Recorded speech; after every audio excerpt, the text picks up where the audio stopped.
Hay quienes nunca transitarían a la política, pues es muy respetable esa posición.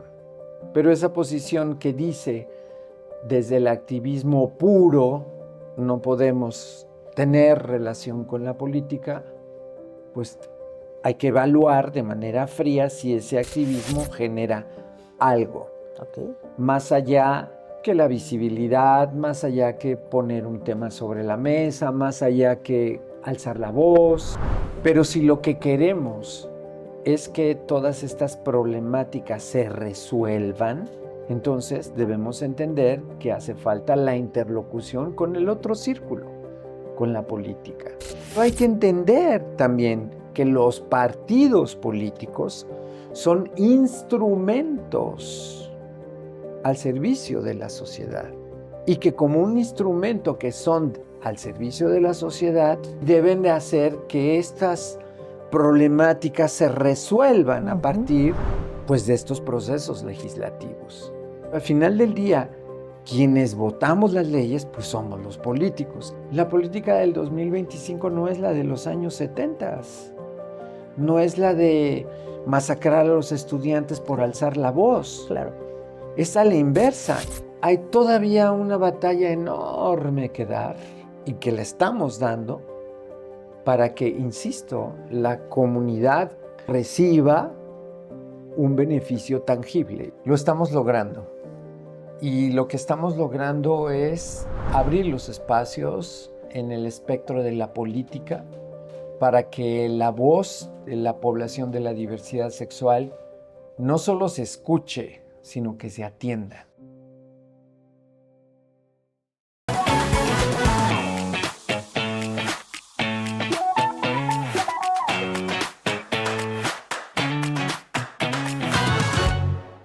Bienvenidas, bienvenidos, bienvenides a un nuevo episodio de Voces Diversas, un camino de lucha y derechos, el podcast de la Secretaría de Diversidad Sexual de Morena en Ciudad de México.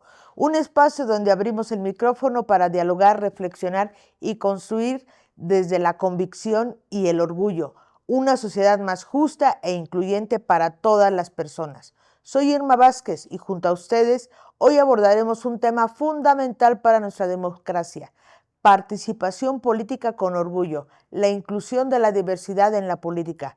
Porque no basta ser incluidos en la sociedad, es necesario tener una voz en las decisiones que moldeen nuestro país.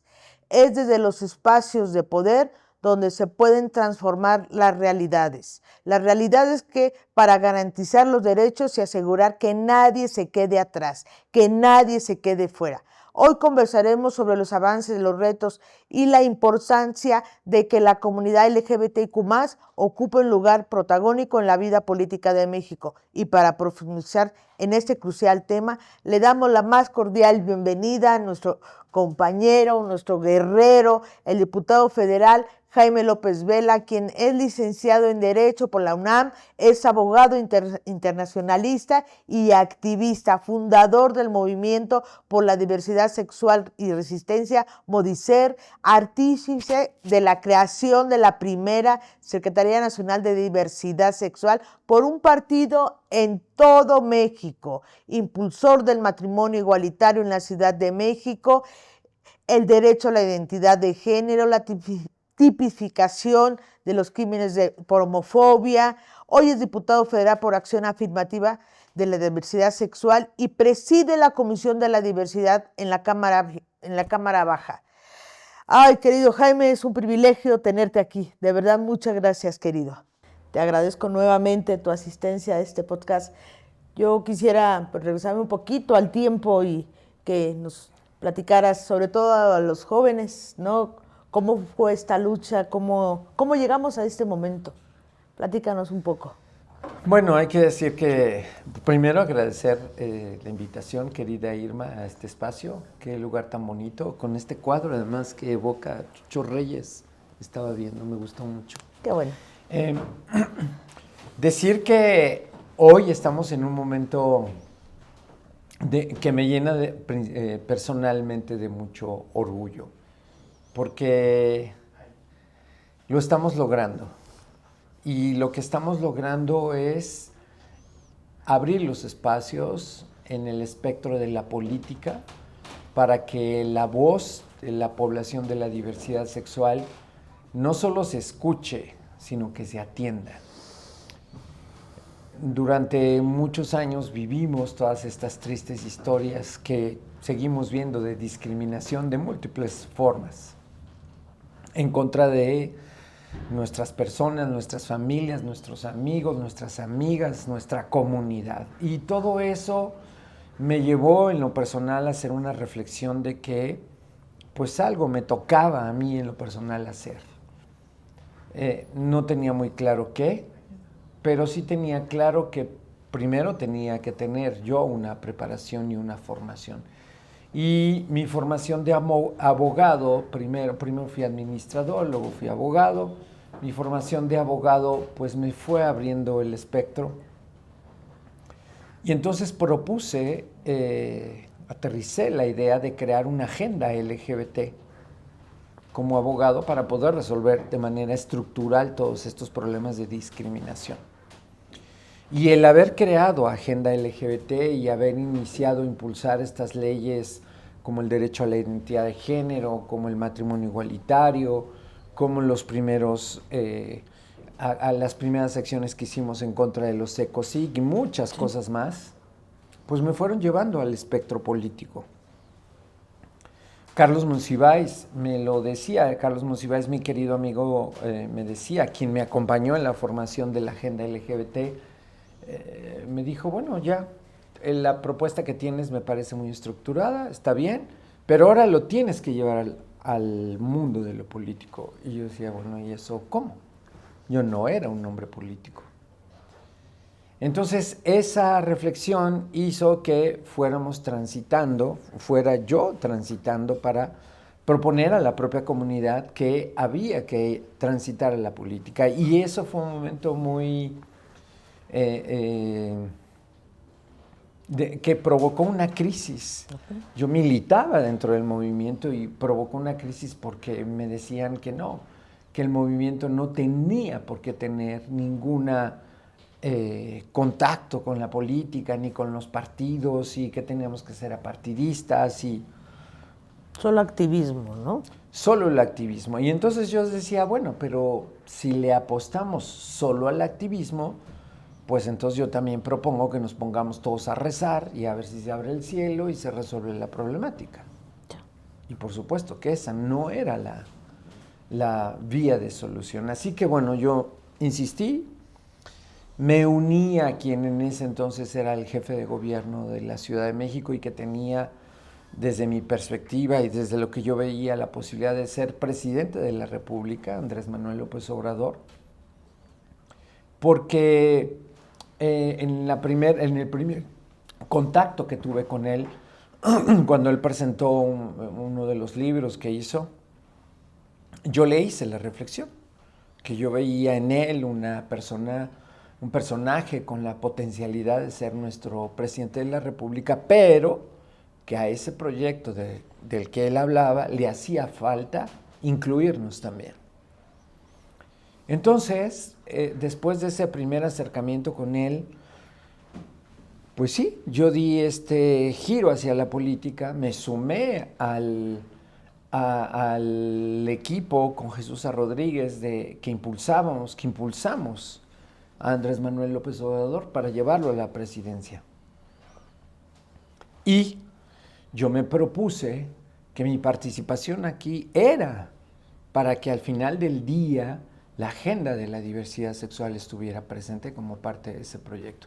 Así que mañana, tarde y noche, estando en la política, yo nunca dejé de alzar la voz, de señalar, de proponer, de aterrizar las ideas que necesitábamos para que la agenda estuviera presente como parte del proyecto transformador que proponía Morena.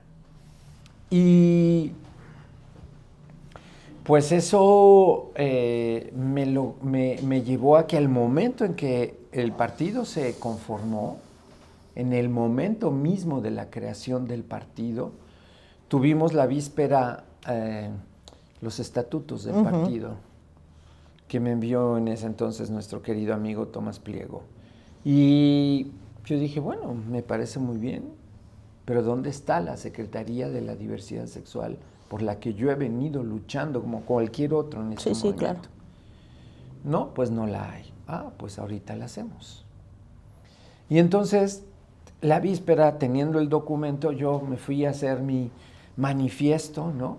Preparé el manifiesto y al otro día, el día de la creación del partido, pues anduvimos repartiendo estos volantes, hablando con los delegados, con quienes formábamos parte del acto de creación de Morena, para pedirles su ayuda de manera que se incluyera la Secretaría de la Diversidad Sexual. Y para fortuna nuestra, quien llevaba los trabajos de esa asamblea era una mujer que se llama Claudia Sheinbaum Pardo. Entonces, pues con ella nos pusimos de acuerdo y ella nos ayudó desde allá y ella me dijo, tú muévete, tú no dejes de pedir los votos y en fin. Total que entonces logramos que se incluyera en el orden del día la creación de la Secretaría Nacional de la Diversidad Sexual y que se votara. Y pues lo logramos finalmente en el acto de creación de Morena. En el último momento logramos que el punto estuviera presente, pero sorpresivamente también hubo votos en contra. Y digo sorpresivamente porque pues todos pugnábamos, todos los que estábamos ahí pugnábamos por un proyecto de partido que fuera incluyente, que fuera progresista, que atendiera todas las causas. Y sin embargo, pues vivimos esa resistencia. Pero bueno, al final del día lo logramos y eso nos llevó, pues entre otras, a ser el primer secretario de Diversidad Sexual en un proyecto, en un proceso de elección y a poder y a iniciar los trabajos políticos al interior del país para levantar a nuestra comunidad. Y por fortuna encontramos cuadros maravillosos, personas de la diversidad sexual como tú, que cada uno desde su espacio venía impulsando la agenda progresista en donde estábamos nosotros también. Entonces eso fue lo que hizo que nuestra secretaría fuera creciendo, fuera floreciendo, y hoy en todo el país tenemos personas de la diversidad sexual desde Baja California, desde Tijuana hasta Quintana Roo, pasando por los 32 entidades. Y hay personas jóvenes cada vez más preparados, que ese es el tema también, que participan en el movimiento, que están aquí, que entienden la necesidad de que nuestra agenda forme parte de un proyecto político para que todas esas problemáticas de discriminación se resuelvan desde los espacios de poder, porque de otra manera pues nos quedamos con el disgusto, con la queja, con la frustración, con el mal sabor que nos toca vivir a partir de todos esos actos, pero no logramos que se resuelvan. Pues justamente esta charla, esta respuesta que me das me lleva a lo siguiente. Tú mismo, pues por tu lucha, bueno, pues ahora eres nuestro representante ante el Congreso de la Unión, una acción afirmativa. Desde tu perspectiva, ¿qué tan importante, ya estando ocupando una curul, qué tan importante es que haya una representación de la diversidad ocupando un espacio como tal? Esta representación que con mucho orgullo asumo, esta responsabilidad, pues es la oportunidad de poder hacer que la agenda por nuestros derechos, la agenda por la igualdad y la no discriminación avance. Es la posibilidad real de que podamos presentar iniciativas que transiten en nuestro favor. Es la oportunidad de poder tener interlocución con otros pares, con los otros diputados del resto del país, en donde nuestra presencia y nuestro impulso ha hecho que la agenda también avance al interior del país. Es la oportunidad de tener interlocución incluso con las otras fuerzas políticas, con las que en algún momento nos han atacado, con las que han votado en contra de nuestros derechos, contra los que han lanzado por años todos estos discursos de odio. Es la oportunidad de estar contra quienes desde esos mismos espacios proponen iniciativa contra nuestros derechos. Es la oportunidad de decir, ya basta, estamos aquí porque somos uno más, ciertamente, no tenemos absolutamente nada ni de maravillosos ni de extraordinarios, no, somos uno más, pero pedimos el mismo respeto, claro, la igualdad, y que los espacios se abran también para nosotros.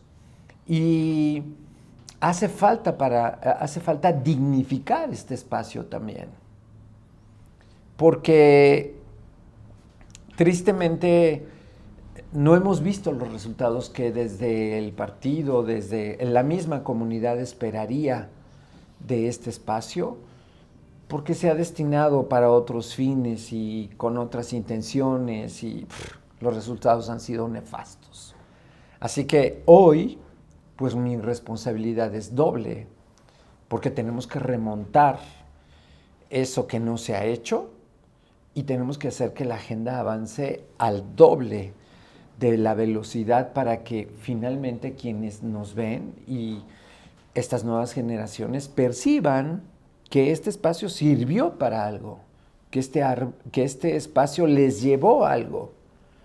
Y lo que podemos llevar desde este espacio, pues son los derechos que nos faltan.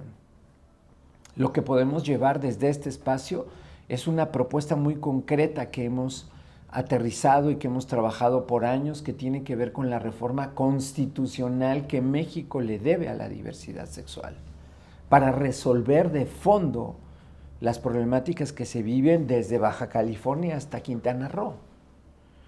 Entonces, estar en la Cámara de Diputados en este momento, además, bajo este segundo periodo de la transformación, de la cuarta transformación a nivel federal, pues es una oportunidad enorme, es una gran responsabilidad y por fortuna para mí además, ¿no? Haber llegado a este momento después de tantas vicisitudes y tantas batallas, pues para mí en lo personal es un momento de mucha felicidad, es un momento que estoy disfrutando mucho, pero que mi disfrute es a partir de todas las acciones que emprendemos todos los días en múltiples ámbitos para hacer que la agenda esté ahí, para que se escuche nuestra voz, para que se atiendan las necesidades, para que se legisle ahí donde hace falta, para que llegue la ayuda ahí donde una persona que te busca por una red social y te dice, me está pasando esto, y ni siquiera que nos busquen. Nosotros mismos estamos alertas frente a las redes para ver qué problemas hay, qué problemas está habiendo en nuestra comunidad, y estamos ahí detrás, ¿no? Para que se resuelva el problema de falta de medicamentos, para que se atienda un acto de discriminación, para que se reviertan los actos de violaciones a los derechos humanos, para que se impulsen las iniciativas que están pendientes, para que ese diputado que acaba de poner una iniciativa en nuestra contra escuche también nuestra voz entre pares, entre diputados, y señalarle con toda claridad por qué su iniciativa es discriminatoria, por qué su iniciativa provoca tragedias de vida, por qué ellos son corresponsables de los asesinatos, de las agresiones en contra de nuestra comunidad, para que entonces se entienda que ese no es en definitiva el sentido que queremos, ¿no? Para un país que quiere vivir en paz, para un país que quiere la inclusión, para un país que quiere la libertad, la igualdad y la no discriminación. Entonces, este espacio es un espacio en donde nuestras acciones tienen un mensaje y una fuerza muy potente y no podemos perder de vista la importancia que tiene, nos toca dignificar este espacio y nos toca trabajar como lo hemos hecho toda la vida para que hoy nuestras acciones tengan un efecto positivo mucho mayor. Y eso me llena de mucha felicidad y de mucho orgullo estar haciéndolo en estos momentos. No, yo te veo que estás para arriba y para abajo. Ahora, una pregunta. Desde tu posición que tienes como presidente de la Comisión de Diversidad, pues entiendo, es un trabajo para todas y todes, ¿no? Ahí es, ¿cómo trabajar desde un país que es altamente discriminatorio y que de un inicio, pues, al hombre gay lo ha aceptado más y ahora que se ha abierto más el abanico en las identidades, pues tenemos ahora abiertamente pues intersexuales, trans, bisexuales, todo. Desde tu comisión, ¿cómo es trabajar con todo? No nada más, abocando nada más, por ejemplo, lamentablemente una de las identidades más lastimadas han sido las compañeras trans, ¿no? Pero es un trabajar para todos. ¿Cómo es que logras amalgamar todo tu trabajo para, por decir, valga la redundancia, trabajar para todos, ¿no? ¿Cómo le haces tú? Bueno, porque, perdón, Jaime, porque pues esperaríamos algunos que ya pues estamos en algún espacio con alguna responsabilidad, sabemos que a veces decía un personaje muy querido, es empujar al elefante blanco, ¿no? Porque tú mismo lo comentabas en la creación de este espacio que aquí en la ciudad que encabezo, pues no fue todo sobre flores, ¿no? Estar aventando mantequilla al techo, hubo sus resistencias y las hay todavía, y las sigue habiendo, ¿no? Y las hay, pero tú estás perseverando, ¿no? Pero pues ahora mismo no es, tenemos una gran aliada aquí en la ciudad, ¿no? Tenemos una gran aliada en el país, pero pues hay veces que también tenemos también las piedritas en el camino. ¿Cómo es desde la presidencia que encabezas tú de la comisión? Bueno, hay que decir que ahí ha sido un ejercicio de político interesante por muchas razones. Primero, porque dentro de esta inclusión de la que tú hablas, lo primero que yo busqué fue lograr incluir a todas las fuerzas políticas que hay en la Cámara de Diputados en esta comisión. Okay. Yo presido la comisión, pero tengo diputados de prácticamente todos los partidos políticos, hombres y mujeres con los que hemos tenido interlocución y con los que hemos ido avanzando en la agenda que tenemos.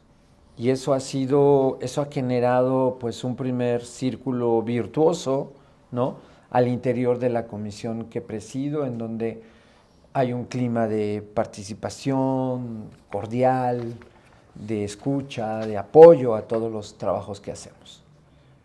Y por el otro lado, bueno, la Diputación siempre ha estado abierta y está abierta a cualquier persona de nuestra comunidad que busca ser escuchada, que tiene una propuesta, que vive una problemática y que tras plantearla, pues busca cómo a partir de nuestro espacio legislativo se puede resolver. Pero esto tiene un antecedente también, porque pues las iniciativas que yo he impulsado a lo largo de mi vida, primero decía yo desde Agenda LGBT como abogado, pues han sido para la comunidad. No para uno. No para uno. Y como bien dices, la comunidad trans, que ha sido la más violentada, por ejemplo, fue una de las primeras iniciativas que yo impulsé allá en el 2008.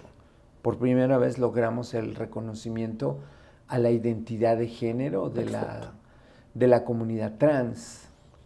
Por cierto, no fue como lo queríamos en el inicio. Nosotros buscábamos que fuera un proceso administrativo, en donde una persona que se autopercibe con un género distinto con el que fue registrada al momento del nacimiento, pudiera asumir su derecho a la identidad de género.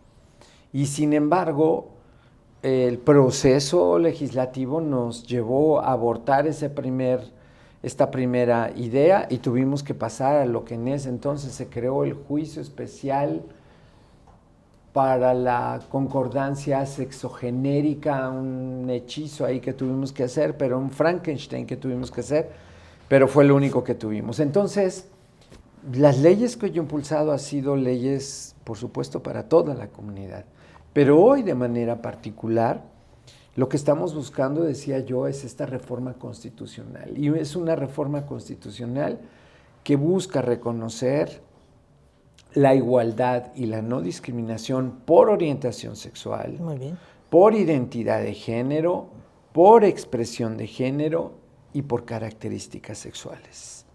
Lo que hace que el universo de la diversidad sexual esté incluido.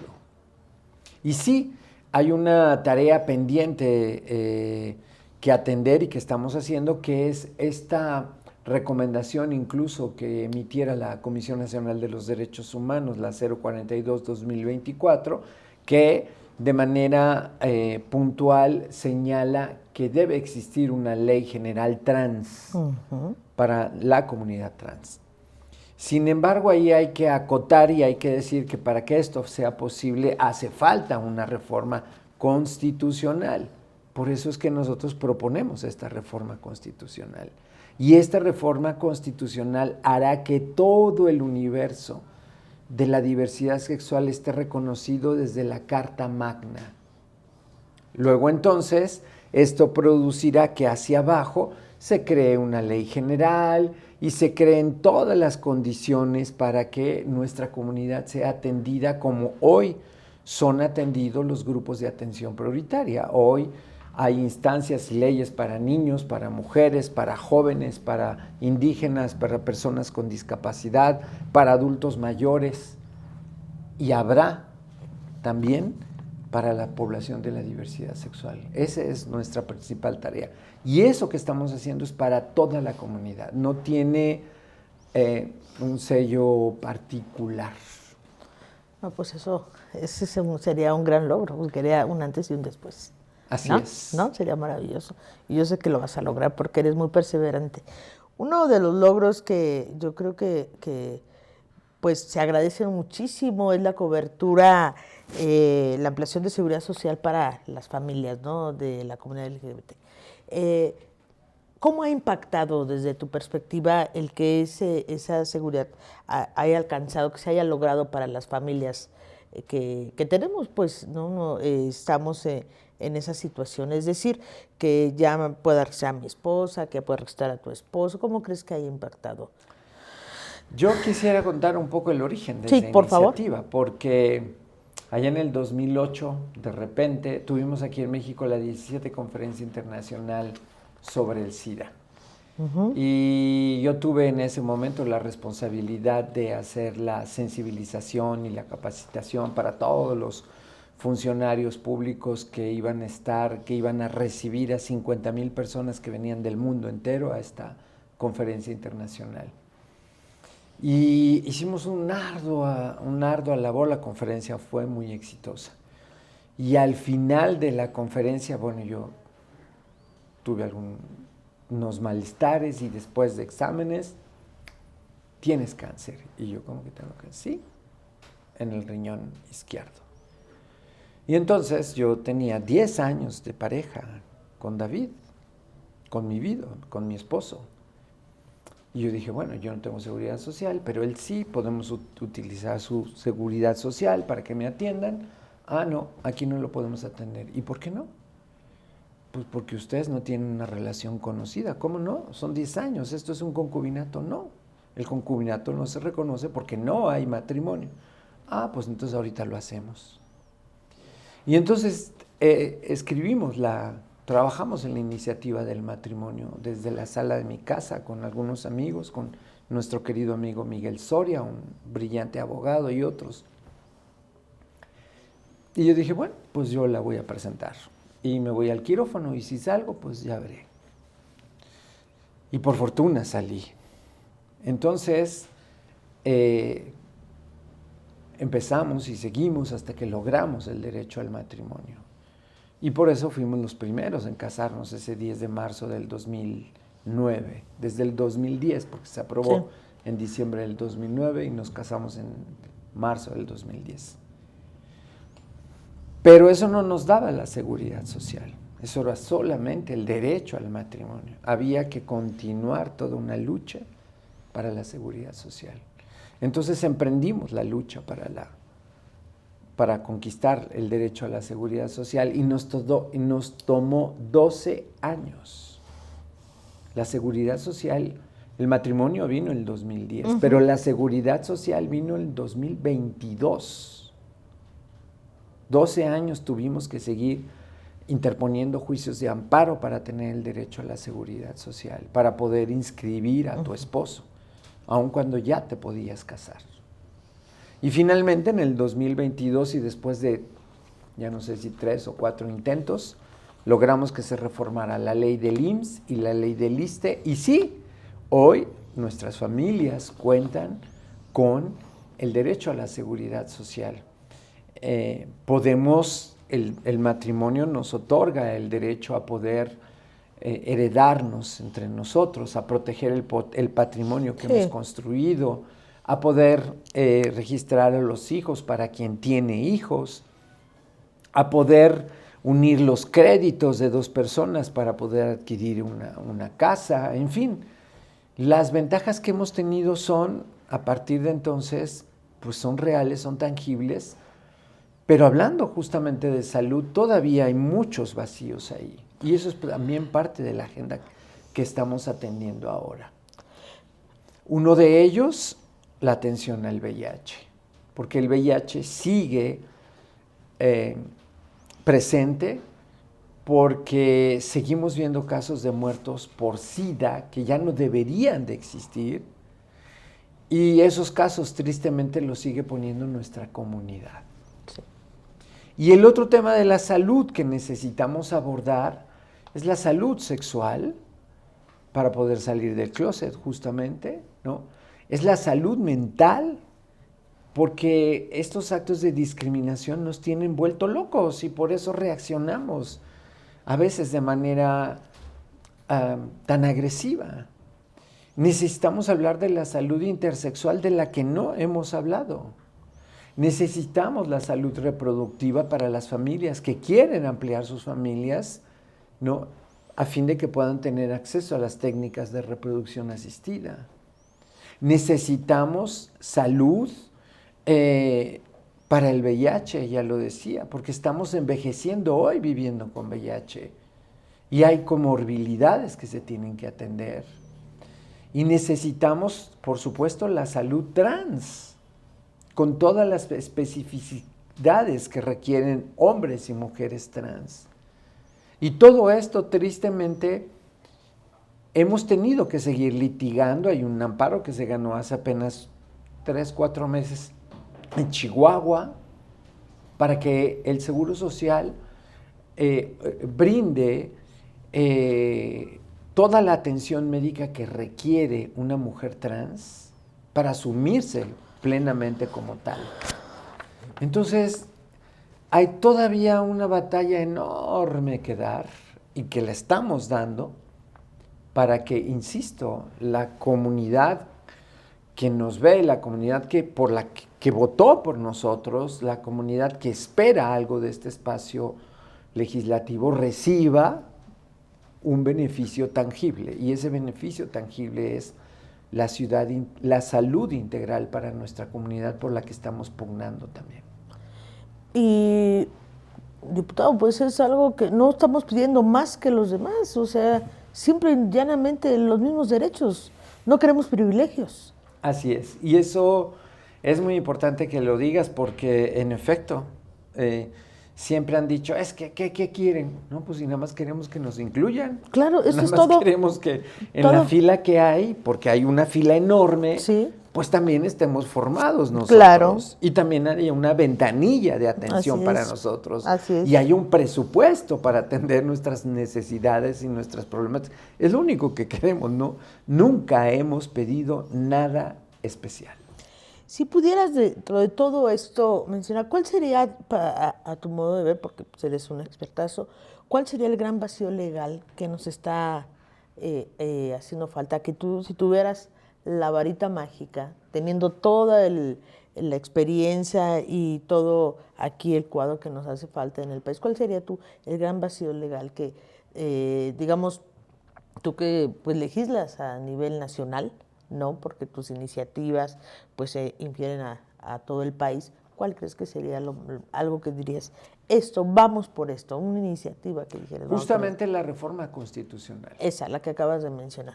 Sería Porque el paraguas. Porque esa reforma constitucional será la madre de todo el esquema legislativo que tiene que existir en todos los estados. Hoy en día la Ciudad de México sigue siendo la ciudad con el mayor número de reformas legales que se han realizado por el reconocimiento de nuestros derechos. Si volteamos a ver al resto del país, además de aquí, de la Ciudad de México, es que ha partido todo esto al interior del país. Pero si tú ves el panorama legislativo con el que trabajamos, pues vas a ver que Tamaulipas, por ejemplo, está prácticamente en el último lugar con apenas 4 cambios de 20 que necesitaría. Sí. Y si vas viendo cada estado tiene pues un ritmo distinto.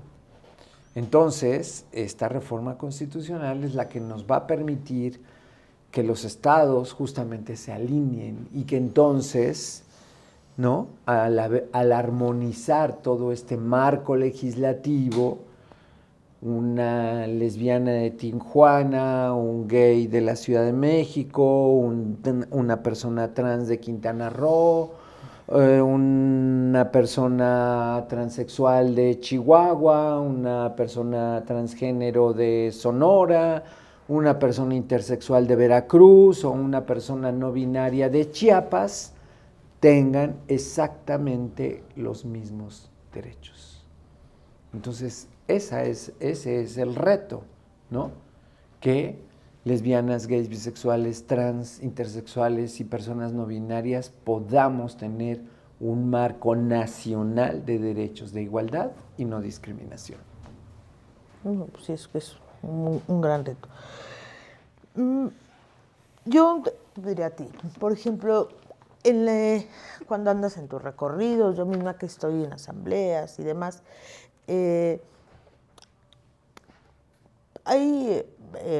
los jóvenes sobre todo, pues aspiran a un cargo de elección popular. Yo quiero ser diputado, yo quiero ser nada porque quiero cambiar el mundo, ¿no? Más si de repente eso, incluso para ellos mismos a veces es un tema pues por la violencia que han vivido, X temas, o gente muy preparada que también quiere aportar a nuestra población sus vivencias y pues sí, literal, ayudar.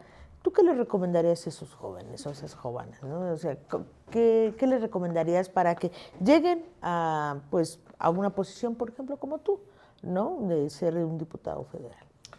Yo veo primero que nada el despertar en efecto de las juventudes, de la diversidad, con estas ganas y este ímpetu de poder estar en estos espacios, y primero que nada lo aplaudo, porque por lo menos ya tenemos claro que es a partir de ahí en donde se puede incidir de manera formal para lograr los cambios, las transformaciones que hacen falta. Sin embargo, el camino pues es un camino largo, sinuoso, pero que también demanda muchas cosas. Claro. Y la primera es la formación. Yo veo estos ejercicios en donde en efecto las juventudes tienen la posibilidad de asumirse como el diputado o el senador en eventos y juegos parlamentarios, pero se les olvida varias cosas desde mi perspectiva, y lo he comentado además con estos grupos de jóvenes. Primero, ¿qué preparación tienes? ¿Por qué representarías tú a un sector como cuál es tu preparación y cuál es tu agenda, como con qué los vas a representar, ¿no? Y entonces ahí viene una primera tarea, que es esa preparación. Segundo, ¿cuál es tu participación en el ámbito, pues ya nada más digo, de tu edificio, de tu casa, de tu colonia, de tu calle? ¿Qué haces por tu comunidad? Claro.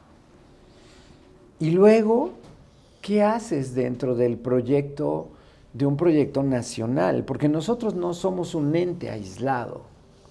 Somos parte de un proyecto de nación, de un proyecto transformador. A la fecha hemos votado en la Cámara de Diputados 19 reformas constitucionales. Hemos votado más de 40 cambios a leyes secundarias. Y eso implica que somos, insisto, parte de este proyecto de nación en donde no es que la agenda LGBT, ¿no?, sea lo único o lo más importante, no. Somos parte de un proyecto de este conglomerado que se llama México y que que tiene que ver con 130 millones de habitantes, con 32 entidades federativas, con todos estos contextos pluriculturales que existen. Y en medio de todos ellos nos toca converger, participar, incidir, ser solidarios con las otras causas. Hemos sido solidarios con el reconocimiento de los derechos a la igualdad sustantiva para las mujeres. Uh-huh. Hemos sido solidarios con el reconocimiento a los derechos de las comunidades indígenas. Hemos sido solidarios con los derechos de los jóvenes, de toda la población, de las personas con discapacidad. Entonces, hay que entender todos estos contextos, ¿no?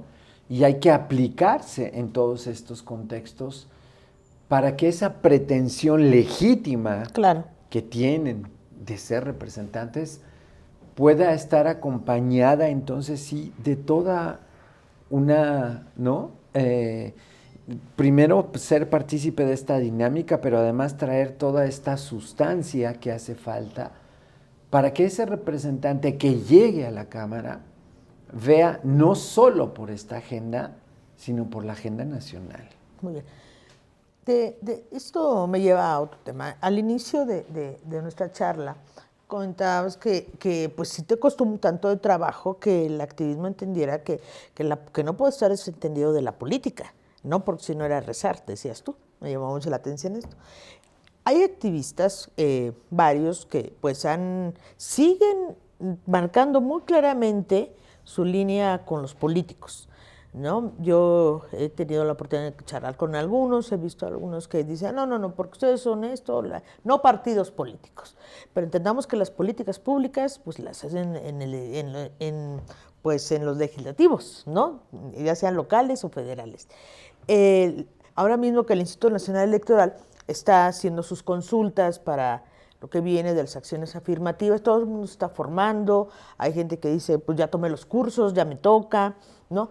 No es tanto eso, ¿no? Sino, bueno, como bien dices, primero a ver, ¿qué estás haciendo por tu comunidad, ¿no?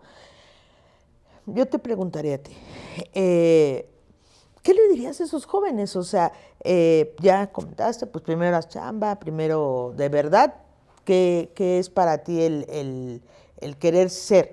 Pero a lo que iba contigo es, no puede estar desligado, que les quede claro, no puede estar desligado el activismo del tema político. ¿Por qué? Porque no somos enemigos. Yo pienso, no sé tú desde tu perspectiva, porque tú ya estuviste en los dos lados. ¿Qué le dirías a esos jóvenes que a veces ven al político como enemigo? ¿Qué les dirías? Esa parte sí me llama mucho la atención porque obviamente tienes un razonamiento. En los años 70 y demás, lo único que tenía el activista de parte de un político era el garrote, ¿no? La persecución, ¿no? La humillación y todo. Los tiempos han cambiado y eso obviamente obedece a las luchas que se han llevado a cabo, ¿no? Estamos en otros tiempos, ¿no? ¿Tú qué le dirías al activista ahora que no, contestatario hasta el final y rebelde? ¿Es correcto ese camino? Pregunto. Yo le diría que hay que tener claro qué es lo que se qué es lo que se quiere. Ok. Porque en efecto, y es respetable, ¿no? Hay quienes entienden y que nunca transitarían a la política, Ok. ¿no? Bueno, pues es muy respetable esa posición. Pero esa posición que dice desde el activismo puro no podemos tener relación con la política, pues hay que evaluar de manera fría si ese activismo genera algo. Ok. Más allá que la visibilidad, más allá que poner un tema sobre la mesa, más allá que alzar la voz, ¿no? Pues sí, eso claro que se hace desde ahí. Pero si lo que queremos es que todas estas problemáticas se resuelvan, entonces debemos entender que hace falta la interlocución con el otro círculo, con la política. Pero hay que entender también este otro círculo de la política y hay que entender que los partidos políticos son instrumentos al servicio de la sociedad. Y que como un instrumento que son al servicio de la sociedad, deben atender estas agendas, deben impulsar estas agendas y deben de hacer que estas problemáticas se resuelvan a partir, pues, de estos procesos legislativos. Entonces, hay que decir que no hace falta estar peleado con la política. Hay que tener claridad de qué es lo que queremos, insisto. Porque si lo que tú quieres es solamente seguir siendo protagonista de esta esfera, bueno, pues está bien, pues ahí te vas a quedar. Pero si lo que tú buscas es que ese protagonismo tuyo se traduzca en algo real, tangible, para que el día de mañana esto que tú estás denunciando deje de suceder, claro, pues entonces hace falta o que transites a la política o que tengas una interlocución con la política. Si no quieres transitar a la política, pues también está bien. Pero al final del día, quienes votamos las leyes, pues somos los políticos. Quienes votamos los presupuestos, somos los diputados. Para las políticas públicas. Quienes votamos, no, quienes realizan las políticas públicas, ahí es el Ejecutivo, pero nosotros pero los también dineros. tenemos que, nos toca evaluar las políticas públicas. Entonces, hay que entender este 8 que se hace, ¿no? Y entender que esto no te va a llevar, que en efecto, además tú lo dijiste muy claro, la política del 2025 no es la de los años 70, no es la de masacrar a los estudiantes por alzar la voz. Claro. Es a la inversa, y lo acabamos de ver, por cierto, que también eso yo lo recrimino, porque venimos de un movimiento social que nos tocó años construir para poder llegar al poder y estar en donde estamos hoy, y nunca violentamos a nadie. Y acabamos de ver estas manifestaciones violentas, ¿no? Atentando contra terceros, saqueando negocios, aprovechando el momento para hacer toda esa serie de desmanes. Y perdón, yo no puedo de ninguna manera estar de acuerdo con eso. Por años hemos marchado 1 y 1000 veces, alzando la voz, exigiendo libertad, igualdad, seguridad jurídica, no discriminación, sin agredir a nadie. Y hoy el contexto de México, perdón, aquí no ha habido represión, aquí hay libertad de expresión, aquí los espacios están abiertos para que la gente pueda decir lo que no le parezca. Así es. Pero utilizar esas manifestaciones, como lo estamos viendo en estos últimos momentos, para agredir, para dañar, para en actos vandálicos, no. Eso de ninguna manera puede ser consentido. No, claro, nada más viene la pregunta de parte de quién, ¿no? Yo, una de las cosas que también hemos comentado, el acoso y la violencia política, pues sigue habiendo, ¿no? ¿Qué mecanismos de protección existen para defensores de los derechos humanos? ¿No los podrías mencionar? Es decir, eso es una realidad, ¿no?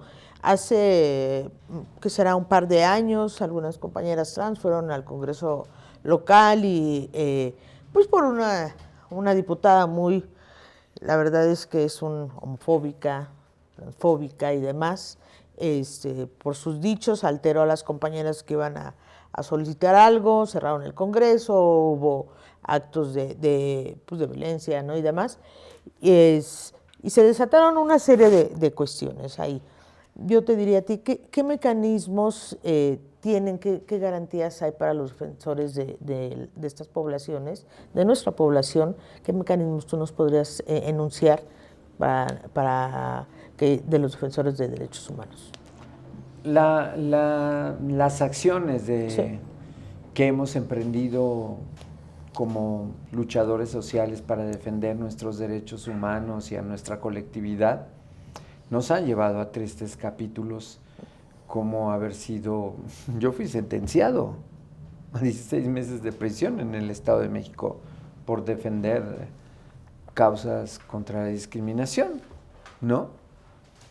Y eso nos ha llevado a tener que generar estos mecanismos de protección a los defensores de derechos humanos. Esos existen, la Secretaría de Gobernación nos tiene plenamente aterrizados.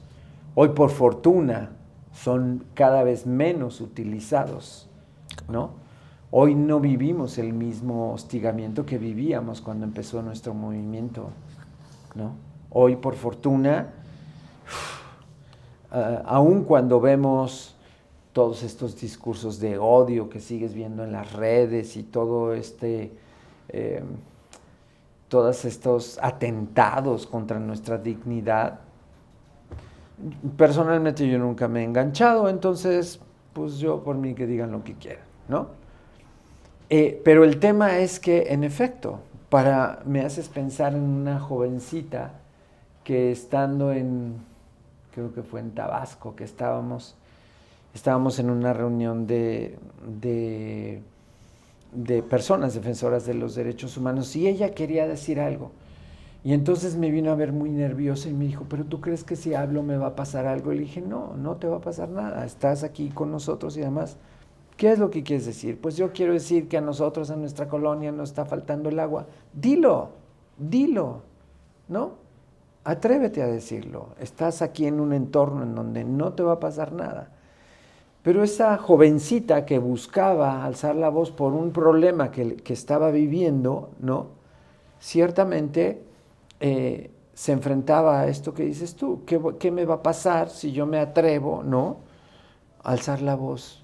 Bueno, pues hoy en día vivimos, insisto, en un contexto en el que manifestarnos es un derecho constitucional y manifestarnos sin violencia siempre será bienvenido en cualquier contexto.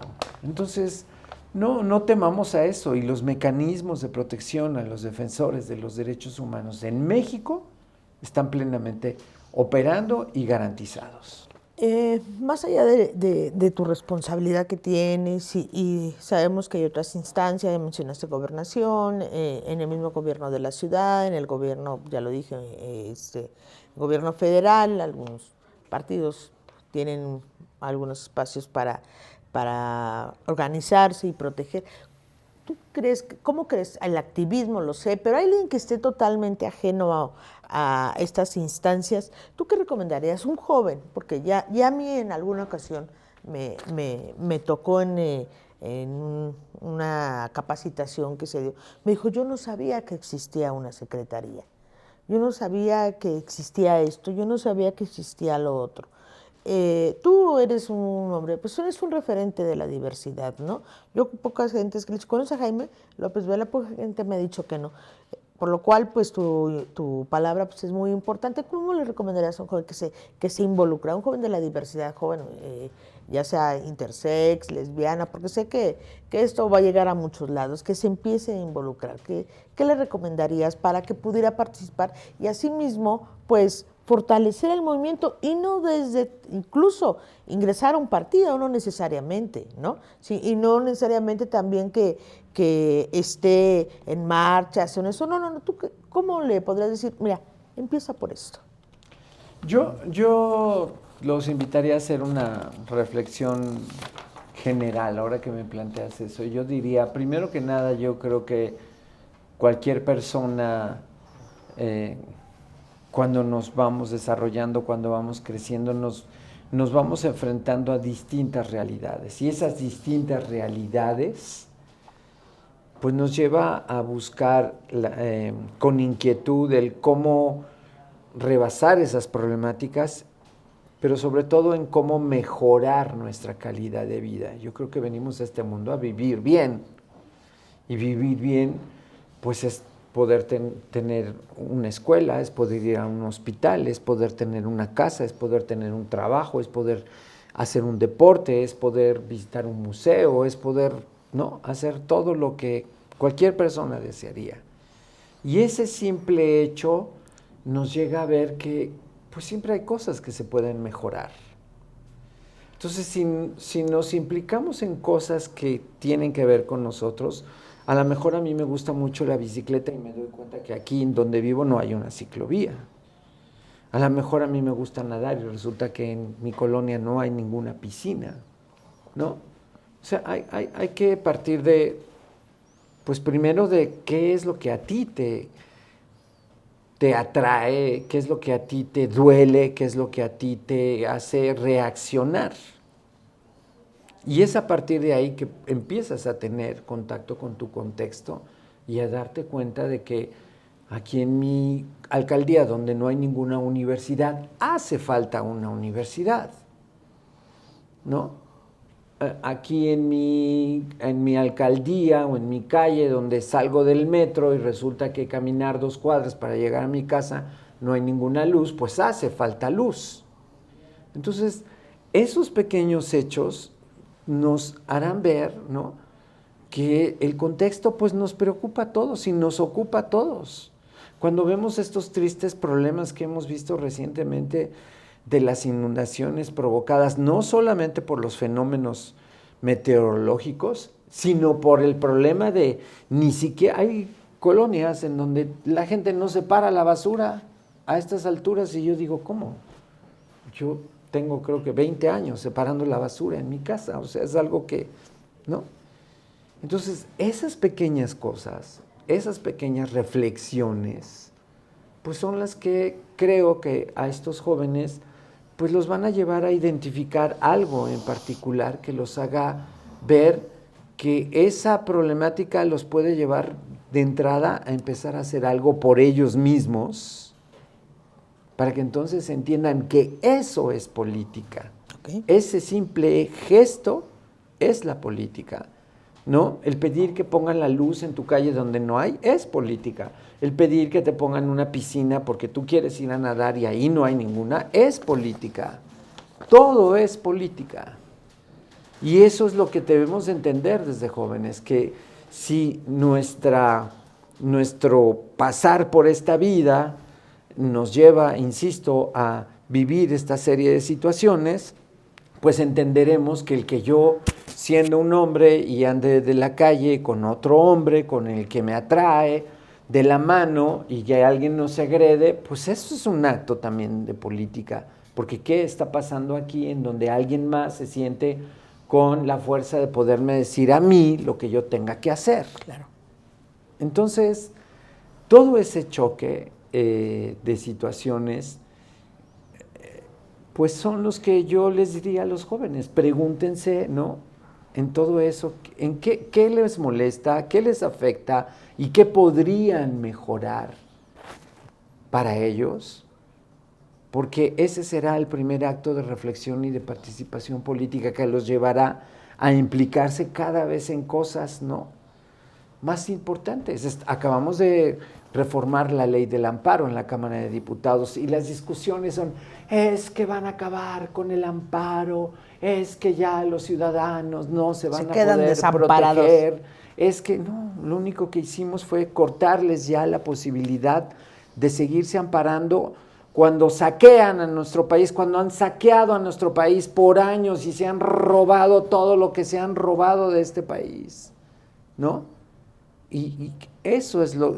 Entonces, a estos jóvenes yo les pido que participen, que se informen, que estén en los debates, que vean los debates y que a partir de ahí pues vean cuál es, ¿no?, la iniciativa que a ellos les gustaría impulsar para que su tránsito sea para generar una mejor calidad de vida en el ámbito en el que quieran.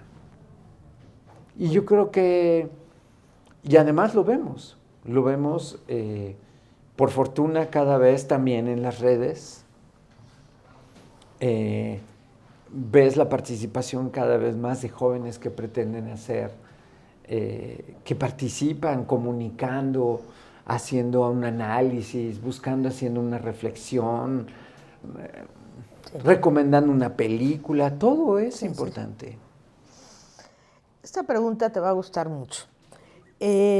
La colaboración social e institucional es clave. ¿Cómo se puede fortalecer una alianza entre la Secretaría de Diversidad, el Congreso y sociedad civil para trabajar objetivos comunes? Esa parte, por eso te digo que te va a gustar mucho, porque es algo que yo sé que siempre andas, ven, haz, sube, baja, por eso te digo que te va a gustar mucho. ¿Cómo te gustaría? ¿Cómo la visualizarías? Hay varios ejercicios que se hacen ya, como estos de los parlamentos, que por cierto, nosotros tenemos el nuestro pendiente, pero, y que ya lo promoveremos, estamos justo armando la agenda ahora. Pero yo creo que primero hay que decir que por lo que hace la Secretaría, yo pediría que hubiera mucha más participación y formación política. Ya tenemos al Instituto de Formación Política, por cierto, que hacen una estupenda labor. Pero creo que la Secretaría tiene que reforzar todavía más la participación política. Y esa participación política tiene que ir acompañada de la interlocución con las organizaciones de la sociedad civil, con la sociedad que, insisto, hay quienes incluso no quieren ni tener estos foros, habrá quien sí, pero en todo caso hay que invitarlos y hay que reforzar. Muy bien. Pero por supuesto que tenemos que estrechar estos lazos y tenemos que reforzarlos, y los jóvenes los veo cada vez más participativos. Yo te veo en las reuniones también y descubro nuevos rostros y eso me llena de mucha felicidad, porque digo, ahí están, ahí vienen, ¿no? Cuando creamos esto, éramos en medio de estos zócalos llenos que ves, que convocaba entonces Andrés Manuel López Obrador, éramos 4 tristes banderitas ahí. Temístocles, que conocemos, que ha sido nuestro diputado, con Daniel, el que era entonces su noviecito, David, mi esposo, y yo. Ya estábamos. Y yo decía, bueno, pues algún día habrá una quinta y una sexta. Y hoy que participamos como la Secretaría en estos eventos políticos del movimiento, sí, pues es una maravilla encontrarte a personas que no conoces, a un gay que llegó de Chiapas, a una lesbiana que vino de Tabasco, a un trans que está de Tepito y a la intersexual que viene de Azcapotzalco. Uno de Tijuana, me ha tocado, Sonora, Sinaloa. Entonces es una maravilla, porque esas banderitas al final del día pues lograron su objetivo. Sí, claro. Les miren, aquí hay un espacio, vengan, este es un espacio para ustedes, es un espacio de libertad, es un espacio de participación, es un espacio de trabajo y es un espacio para dignificar nuestra vida, nuestra lucha y para luchar por nuestras familias también.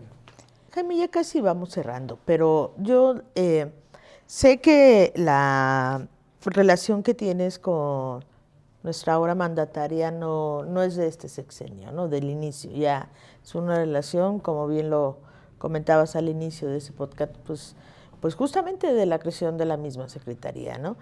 Y que por la misma situación y el pulso que traes de nuestra realidad en nuestra población, todo lo que nos falta es ¿qué podemos esperar? ¿Qué alianza podemos hacer con ella misma? El impulso que se le puede dar, ¿qué nos faltaría? ¿Qué ganas tenemos, ¿no? Tenemos a ti en la Cámara de Diputados, pero también a veces se necesita un empujoncito, ¿no? Y que haya voluntades. ¿Qué planteamiento traes bajo la manga tú que nos pudieras adelantar, aunque sea un poquito, si es que puedes? ¿Por qué? Son dos preguntas en una. Primero hay mucho joven que a veces está desencantado, que dice todos los políticos son iguales, ¿no? Y yo difiero mucho de ello, ¿no? Porque si todos fuéramos iguales las cosas no hubieran cambiado y ese país se transformó, ¿no? Este país ya no es el mismo.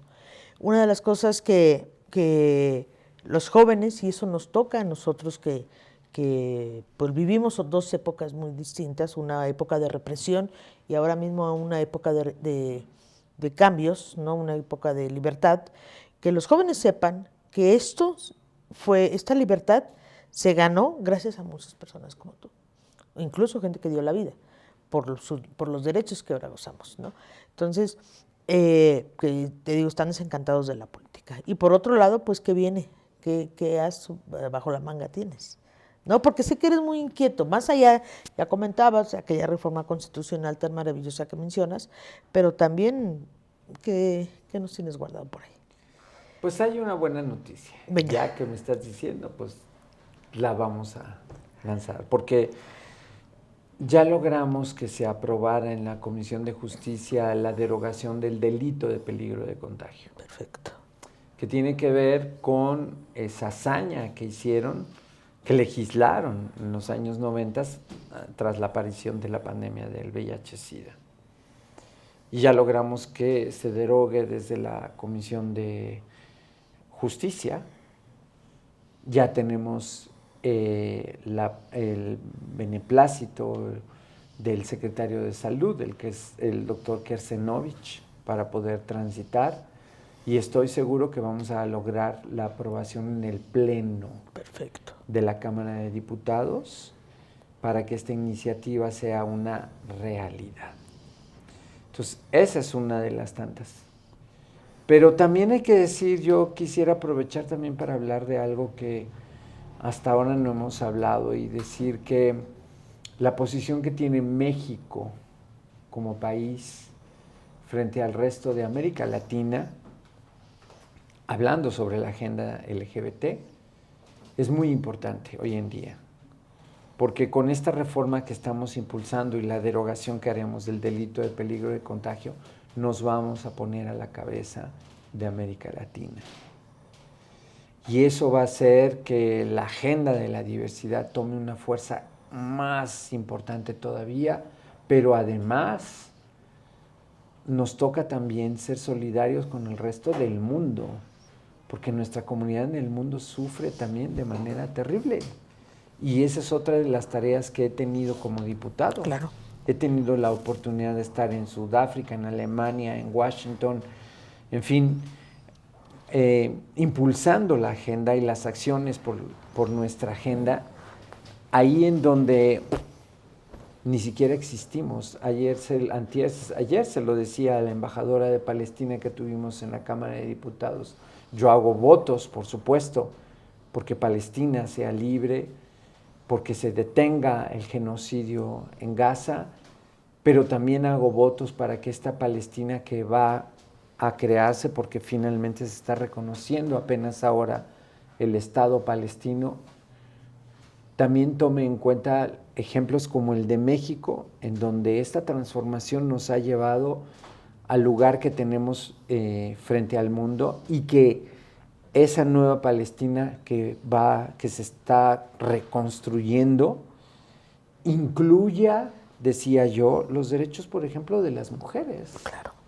Porque estamos hablando de contextos en donde la mujer ni siquiera tiene voz y menos voto, ¿no? En donde las mujeres no pueden estudiar, en donde las mujeres tienen que renunciar a su dignidad humana en aras de un machismo y un patriarcado que se impone frente a ellas Y no lo digamos de la diversidad sexual, en donde ni siquiera existimos.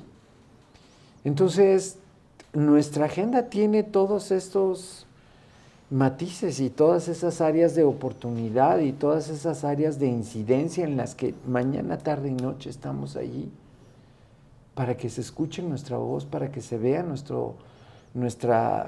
la importancia de nuestra agenda, para que todo esto se traduzca en leyes, en políticas públicas que nos permitan vivir cada vez mejor, cada vez más felices, más libres, en igualdad y sin discriminación. Jaime, pues has tocado un tema pues muy importante, porque ahorita pues nuestros compañeros, nuestros escuchas pues han visto claramente el tema de los avances que se han tenido. Hay pendientes, es correcto, pero hay muchísimos avances que, a diferencia en otras partes del mundo, el retroceso. Ya vimos ahora mismo con asombro, no caemos, pareciera que perdimos la capacidad de asombro con Donald Trump, que un día quita un derecho, al día siguiente quita otro derecho, el enfermo, porque no le puede decir de otra forma, de Milei, ¿no? Cómo está gobernando los paisas argentinos, que yo no sé qué estaban pensando cuando votaron por ese enfermo. Y en fin, me puedo ir a otros países que la derecha ha ido avanzando. Entonces, aquí en nuestro país, si bien es cierto, la 4T ha ido avanzando, no podemos estar tranquilos, ¿no? Y yo creo que debemos estar muy alertas, y sobre todo yo siempre recalco muchísimo, y pues tú seguro estarás de acuerdo conmigo, que los jóvenes, Jaime, deben de estar pues enterados, insisto, en que los derechos no cayeron del cielo. Se deben de valorar, se deben de cuidar, y sobre todo pues estar pues trabajando porque haya más. Y no, hace un momento lo decíamos, no queremos más, queremos solamente igualdad, ¿no? Pero no podemos permitir un solo retroceso. Un solo retroceso implicaría pues como una caída de naipes, todo, ¿no? Entonces, no sé si quieras agregar algo en relación a este contexto mundial del retroceso que ha ido habiendo en los derechos de la diversidad. Sí, por supuesto, esto que yo mencionaba es en aras del contexto internacional, porque los retrocesos de nuestros derechos también se están dando, en efecto, desde Estados Unidos con Trump, en El Salvador con Bukele, en Argentina con Milei, en Italia con la primera ministra Meloni, en España con el partido Vox, en Francia con Le Pen, en fin. Sí. Y en Europa del Este, en donde no se te ocurra alzar la voz, en Rusia, en donde la homofobia es de Estado. Y en los países musulmanes, insisto, en donde nuestra comunidad es criminalizada hasta con penas de muerte. Son contextos, por fortuna para nosotros, que no hemos vivido a ese grado, pero tampoco podemos pensar que por ello nunca va a pasar. Así es. Y por eso nos toca estar alertas, y por eso nos toca ser participativos, y por eso nos toca prepararnos, y por eso nos toca incidir, y por eso debemos entender el valor y la fuerza que tiene el participar en un movimiento político para mantener vigente una agenda que ha costado vidas. Así es. Y ese contexto internacional tan adverso que vemos hoy en día, por supuesto no estamos exentos de que algún día pudiera pasar aquí, y por eso tenemos que estar alertas, participativos y no bajar la guardia en esta lucha. Pues Jaime, pues muchísimas gracias. No sé si quieras dar tus últimas palabras a nuestro público, y pues cada día aprendo más contigo, siempre es enriquecedora hablar contigo. Muchas gracias, querida Irma. Pues decirles que la construcción del segundo piso de la Cuarta Transformación es muy franca, va muy bien, y que los resultados están ya a punto de despuntar, que vamos a poder compartir con ustedes estos enormes avances para que nuestra comunidad pueda salir del closet, vivir con dignidad, aspirar a una vida libre de violencia, en igualdad y sin discriminación, y para allá vamos. Jaime, pues de verdad muchísimas gracias, gracias por haber estado aquí, gracias por regalarnos tu tiempo y también por pues seguirnos enseñando cómo seguir fomentando pues enriquecer a la diversidad, cómo seguir luchando tantos años que tú has invertido de tu vida, tu salud, pero ve los frutos que estás dando y sobre todo también pues gracias a ustedes, a quienes nos ven, por ser parte de esta comunidad que cree en un México más justo, más incluyente. Les recordamos que pueden seguir todas nuestras actividades y conversaciones en las redes sociales de la Secretaría de la Diversidad Sexual de Morena en Ciudad de México y no se pierdan nuestro próximo episodio donde seguiremos abordando temas más relevantes para nuestra comunidad con nuevas voces e invitados especiales. Esto es Voces Diversas, un camino de lucha y derechos. Hasta la próxima. ¡Que viva la diversidad!